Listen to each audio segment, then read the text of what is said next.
Saudi আরব দেখুন পানি সংরক্ষণ করা হয় এরকম একটা কাপড়ের তৈরি, বিশাল আকৃতির কাপড়ের তৈরি একটা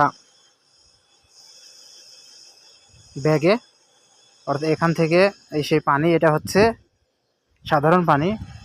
এই যে এদিকে ডায়নামা চলতেছে, অর্থাৎ মোটর চলতেছে। এই মোটরের মাধ্যমে এই যে এই বিল্ডিংয়ে কাজ করতেছি আমরা, এই বিল্ডিংয়ে পানি তুলতেছি।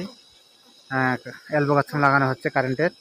তো আসলে কিছু কিছু জায়গাতে যখন নতুন এরকম বিল্ডিং তৈরি করা হয়, তখন আসলে এই ধরনের কাপড়ের ব্যাগে পানি রাখা হয়, কারণ তখন নতুন নির্মাণাধীন এলাকা, এই কারণে। আর যেগুলো পুরাতন বাড়ি ওগুলো মাটির নিচে ট্যাঙ্কি তৈরি করা হয়, আর সেই ট্যাঙ্কিতেই রাখা হয়।